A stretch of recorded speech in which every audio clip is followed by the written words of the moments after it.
Trump, aka 45, is denying having any knowledge of Project 2025. And in the words of Cat Williams, use a fat Faison lie.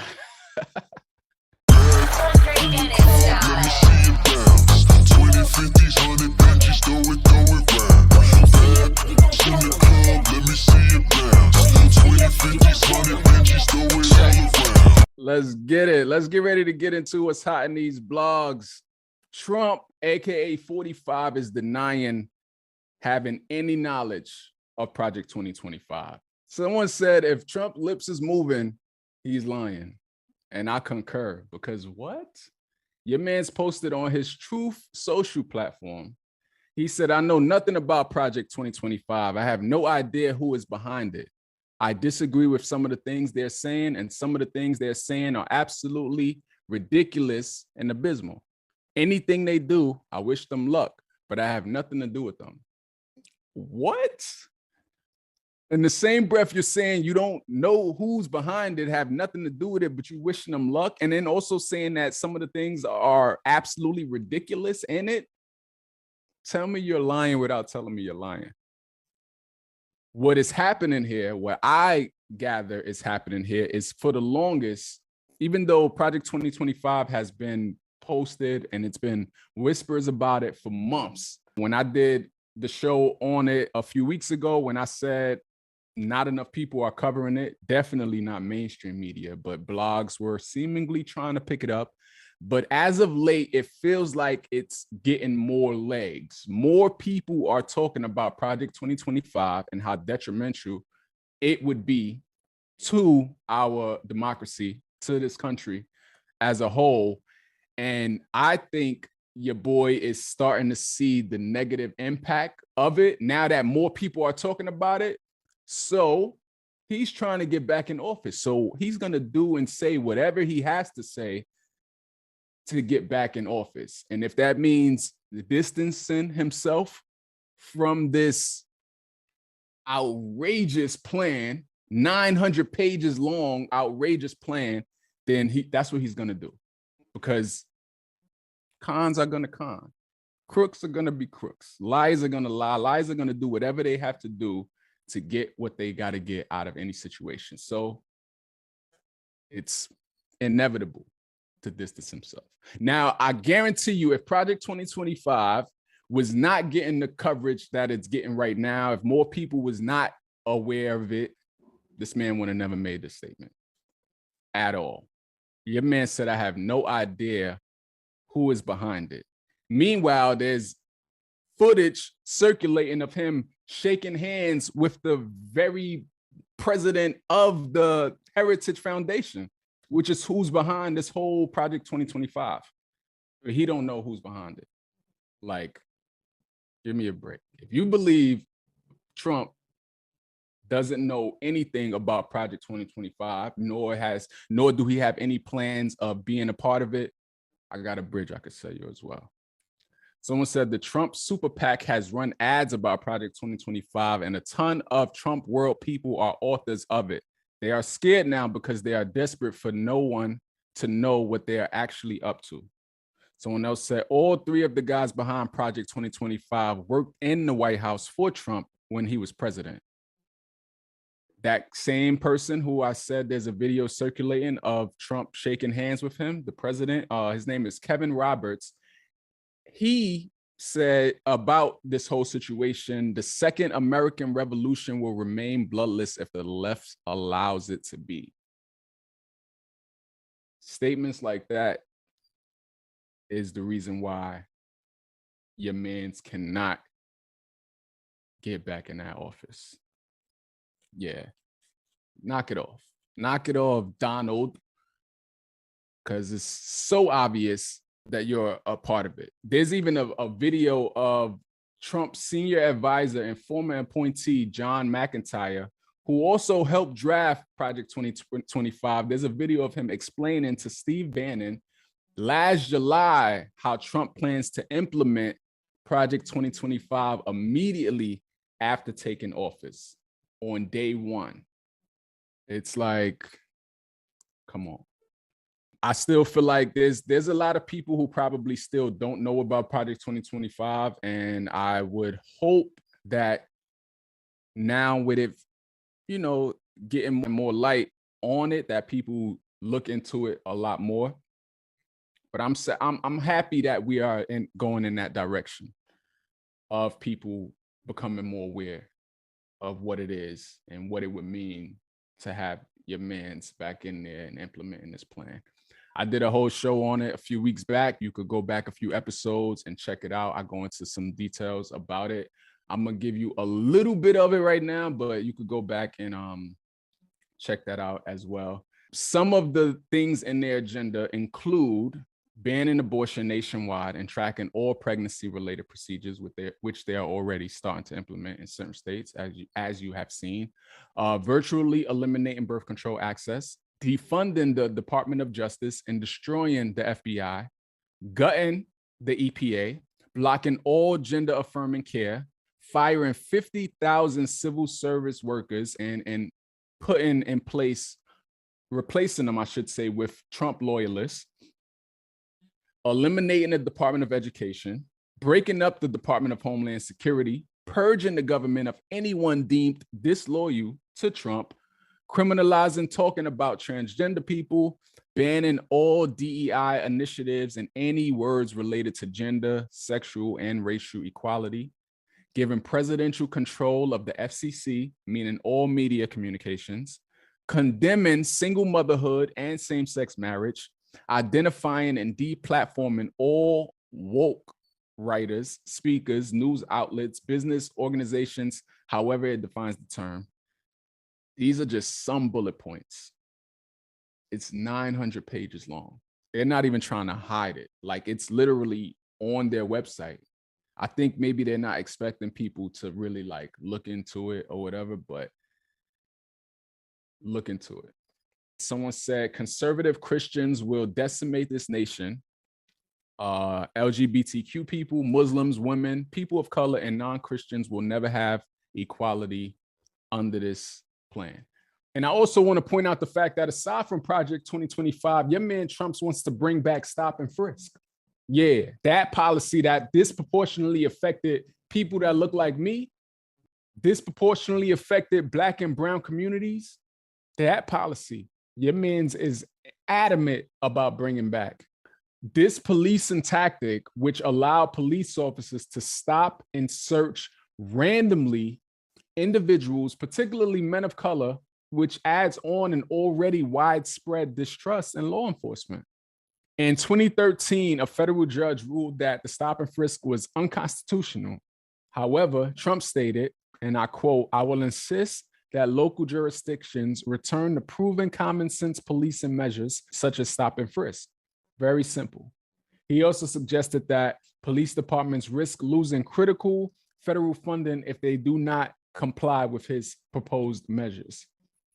Just another added on thing that he plans to do with his newfound dictatorship position, getting back in office. That's another reason why I find it so wild to see people that look like me in the comment section on social media talk about Trump 2024. How can you hear something like this and still be shouting out Trump 2024? And no, you don't have to actually be doing nothing wrong to be stopped and frisked. You could just be walking while Black. So don't even try to hit me with that angle of not doing anything wrong, because anybody could get it at the end of the day. This election is bigger than Biden, bigger than the next 4 years even. And I hope people realize that before it's too late. Even when you think about the Supreme Court and how it's already unbalanced, mostly conservative. In general, I've said this time and time again, the Supreme Court, which is the highest court in the land, should be unbiased. Judges in general should be unbiased. Your sole job is to uphold the law and uphold the Constitution, not bring your own religious beliefs to the court, which is what's happening here. I feel like they should probably do away with the Supreme Court altogether at this point, because I don't think it could be it's fair to the country as a whole to have biased people in the court. And if your boy is reelected, there's some people on the court who are set to retire that he will replace with more conservative judges, keeping the court unbalanced. And you could be conservative, you could be liberal, whatever. That doesn't matter. But when you start using that mindset in your rulings, that's when it become a problem. And that's what we see happening. That's what we have been seeing happening since your boy packed the court the way he did. So, yeah, there's a lot more at stake. And I'm going to tie this into the next what's hot in these blogs. Biden having to defend himself right now as being a projected Democratic nominee. He had this debate, the first debate, one of two that he had with 45. And the narrative that followed the debate was the Dems are not satisfied with how Biden performed and how they need to get a new candidate. That was the narrative that was being out there. I watched the debate. It wasn't the greatest, but it also wasn't as bad as people was making it seem. Biden had a moment where he had a brain fart, and in essence, he just like stuck for like a couple seconds. And when that first happened, I'm like, damn, Biden, we was rooting for you. We was all rooting for you. Nah, I'm joking. But I was like, oh man, that's gonna make the blogs this week. After that, it was like minor little like things, but nothing to warrant the response that I've been seeing after the debate. And one thing about a narrative is if you don't get in front of it, it can get out of hand. It can take on a life of its own. And then all of a sudden, these opinions are now sounding a lot more like factual statements.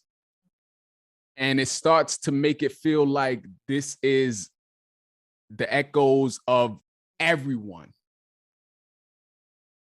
And that's just not the case. But your man's out here now, Biden, doing interviews to defend himself as the nominee. I think it's super ridiculous where you got, on one hand, someone who is now a convicted felon, who clearly is lying through his teeth, who spewed out and has been spewing out for years so many untrue things. In the debate alone, spewing out so many untrue things, but the talk is not on that. The talk is on Biden stumbling over his words a little bit. Someone who's actually qualified to run the country. Someone who for the last 3.5 years has been doing the work. Like, say what you want about the handling of like the war and all of these things. Y'all not about to sit up here and act like Biden is just some scrub who just like should not be in that office. Like, y'all gotta knock that part off, because there's so many things that he has done. I even did a whole show on that, because it was this narrative of what Biden hasn't done and what Biden hasn't done for Black people. And I ran down the list of the things he has done. There's so many things he has done. Like, he's not some scrub. Like, yeah, I ain't gonna hold y'all. He is old. He gives me old. He may remind me of the zombie from I Am Legend every time I look at him.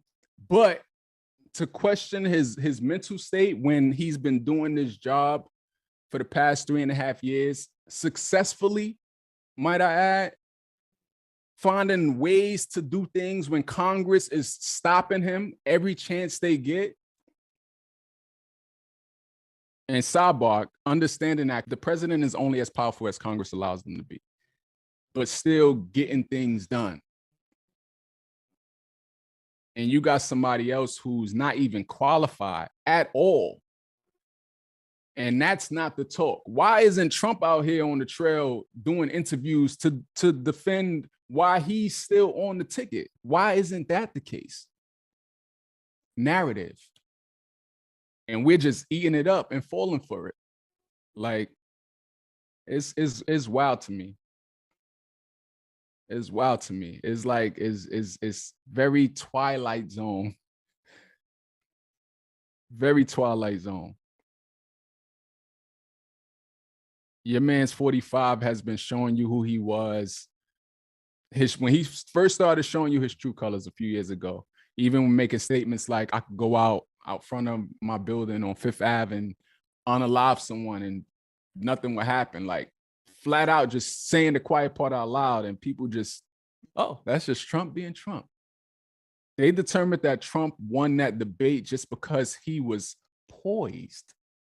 It's like a kid, like, you did such a good job by staying still. Like, good job, young man. That's how we determined a debate was won? Because your mans didn't have outbursts, and which really because they muted his mic?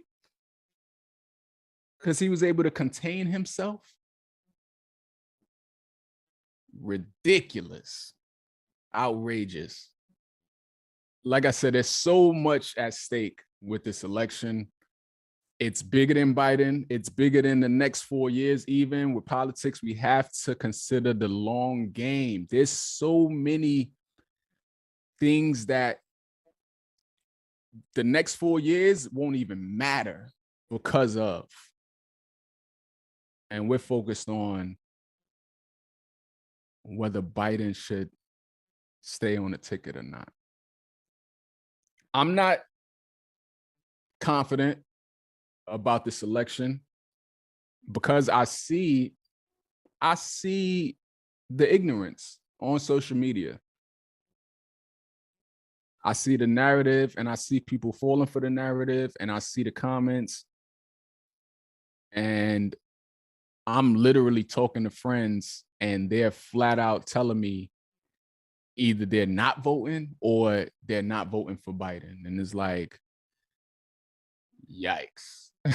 So I'm not confident about this election, but I just want people to open their eyes and look at what's at stake and think beyond the next 4 years. When Biden is even out of office, the long-term effects of what would happen to put Trump back in office. When you look at Project 2025 and you look at the Supreme Court and you look at all of the things they're trying to undo, think about the long game, think about the end game, think about your children, think about your children's children, even in the world they would be subjected to. That's what we need to really be focused on. And then America, being America, and feeling more comfortable showing their true racist bones, racist fabric. You got publications like the New York Post that tweets out a picture of Kamala Harris and said, America may soon be subjected to the country's first DEI president, Kamala Harris. Someone said, them saying DEI is like the new way of saying the N-word with a hard ER at the end. And I'm starting to feel that way when I look at posts like this. America may soon be subjected to the country's first DEI president, Kamala Harris. And they just comfortable with doing this. Like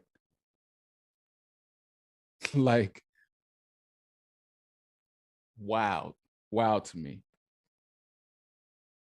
America wasn't ready to have their first female president when Hillary was trying to get in there. They definitely not ready to have their first black female president. And to just be putting it out there in our faces is like, is nuts. Oh, that's another thing too. That just reminded me what I like in this new narrative after this debate of Biden being too old and then how they need to put somebody else. It's kind of reminded me of when, what's his name? James Comey, when he brought up that Hillary's emails were being investigated again, just days before the election, despite it already had blown over and all of that, just days before the election, them putting that narrative out there that her emails were being investigated again, it made it seem like it was something new, something different. And that ultimately, I feel, changed the trajectory of that election, that time where your boy ended up beating her. That's what this kind of feels like with this new narrative of everybody wants a different candidate on the ticket. No one wants Biden. Biden is too old. That's what this feels like. We're in July. Like what, 3.5 months away from the election? It's crazy. Don't let them plant seeds in your mind and make it feel like it's more than what it is. What I do know is we're too close to the election to be straddling. We're too close to the election to be holding back our support, afraid of reactions or whatever. Like, I don't know what the plan is. As of right now, Biden is the nominee. And as of right now, Biden has my vote. Because again, it's bigger than Biden. It's bigger than the next 4 years. Like I said in one of my videos on TikTok, this is probably one of the most important elections that I could remember. And we voting literally for our freedoms.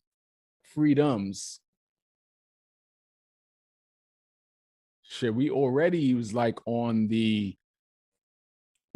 on like a uphill battle, especially as Black people in this country,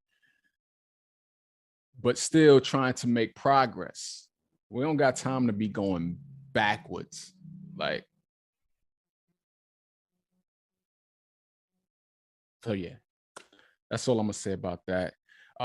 Fast shouts to Biden and what he has been able to accomplish so far. And just, I don't know, get some sleep. But yeah, vote. That's all I can say. Vote. Get out there and vote. We're gonna move on. Let's change gears. Talking about Essence Fest. It's Essence Festival weekend in New Orleans. And I've been watching some parts of it because they live stream it. I seen this clip of Busta Rhymes telling people to put their phones down because everyone is just there like this, watching him, holding their devices up. And Busta's like, yo, like, I'm not from I'm not from y'all generation. I'm from a different era. Put them phones down. He's like, I'm not used to people sitting at my shows. Like, get your up and put them phones down. He was like, I'm gonna point out every single one of you till you put them phones down. And he made people put their phones down. And I'm like, yeah, we need more of that. I was watching even the Usher headline Saturday night Busta was on Friday. Usher headline the show on Saturday night.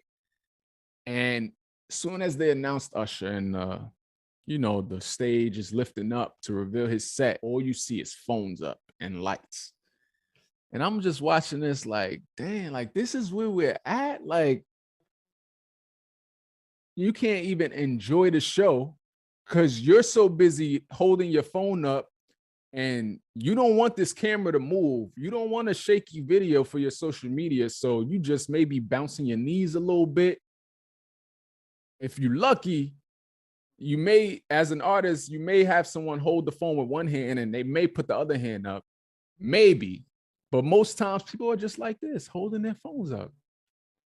And it's like, as someone who goes to concerts, I go in and out with my phone. Like, I'm vibing. Now, if something is happening, I'm like, oh, shoot. Like, I might pull my phone out. I might give you a little clip. I might give you like 20 seconds, 30 seconds, probably even a minute max. And my phone is going back in my pocket. I'm back vibing. Something else happened. Oh, shoot. Let me capture this. Phone back out. Back in the pocket. I'm not standing there holding my phone up for the duration of the show. You're not even living in the moment. Like, you paid a good amount of money to be in the floor seats right in front of the stage just for you to hold your phone up. Like, so I get where Busta was coming from. I respect it, and I feel him. I'm with it. Put them phones down. People reacting to this. I was reading some funny comments on the internet. Someone said, that man said, put your hands where my eyes can see. That's in reference to his song. If you know, you know. Someone said, this is why the clubs and nightlife are steadily dying. People are so busy trying to make it look like they're having a good time instead of actually enjoying themselves and being present in the moment. He spoke the truth. Too much filming and not enough living in the moment. That part. Someone said, Busta, you have 3 songs. Just do them and go, please. They're clearly not, they're unaware. Whoever this person is, they're completely unaware. And they're probably like 18 years old. Yeah, it's ridiculous. Busta himself responded to the post on social media. And Busta says, stop the cap and false narrative and include the footage of how we turned the building upside down. Y'all know what we do when we pull up. It's called showmanship and turning this ish into the party it's supposed to be. We are having a time of our life doing what we love. The blessings don't stop, so we won't ever stop. Now, everyone, pull up to the Out of This World tour experience and come be a part of greatness. Because you know he's on tour right now with Missy Elliott and Ciara. That tour actually just kicked off a few days ago. And if you ever seen Busta in concert, you know Busta is one of them ones. He's going to give you a show. He's not to be played with on stage. Like, it's a turn up, it's a party, it's an experience. So to see people not giving him the same energy in return and he's looking at devices, it's like, nah. What are we doing here? So yeah. Phones down, turn up. And if you are going to record, do it in increments. But yeah, Essence Festival is continuing this weekend. Tonight, I believe, well, depending when you're watching this, Sunday night is the Janet Jackson, I think, is headlining Sunday night. It was Cash Money Millionaires, Cash Money Billionaires, whatever it is. It was their reunion on Friday night. It was Usher Saturday night, and we got Janet Jackson on Sunday night for the Essence Festival for this year. But yeah, we're gonna move on. Last but not least, what's hot in these blogs? Diddy may be leaving Hollywood. Yeah, he done wiped his Instagram clean, and now he has put his Holmby Hills mansion on the market for $70 million. That's the home that was all over social media recently when it was raided. That home that we've seen all over the place, that's the Holmby Hills mansion, and that's what he just put on the market for $70 million. He's trying to maybe scrub himself of all of the bad press and bad energy. He want a fresh start, maybe. And I'm sure he got like several homes. This is just one of them. This was probably his main home, though. But yeah, he's putting it up. Reportedly, it's 30 million higher than the price he paid for it when he bought it in 2014. This mansion is 17,000 square feet, has 8 bedrooms, 11 bathrooms, a 35-seat theater, a gym, a wine room, and a 3,000 square foot guest house. It also has a lagoon-style pool, underwater swimming tunnel. That sounds dope. Basketball half court, and a bunch of greenery in all of the acres. Yeah, what y'all think about Diddy putting his home up? Would you buy it? I don't think there's nothing really wrong with the home. It's not like it's haunted or anything, but you know, there's some things that's been said to have happened in there. But yeah, I'm for it. Yeah, get rid of it. Go find a new place. Maybe get some new energy in the new place. I don't know. This is not gonna get you out of the legal troubles, but hey, that's where we at with it. Thank you for watching. If you rock with your boy, be sure to like this video and subscribe to the channel. Also, it's called Holliewood and Friends, which means I want to hear from you. Let me know in the comments your thoughts on the topics I just discussed. I appreciate you. New episodes every Monday night. Until next time, deuces.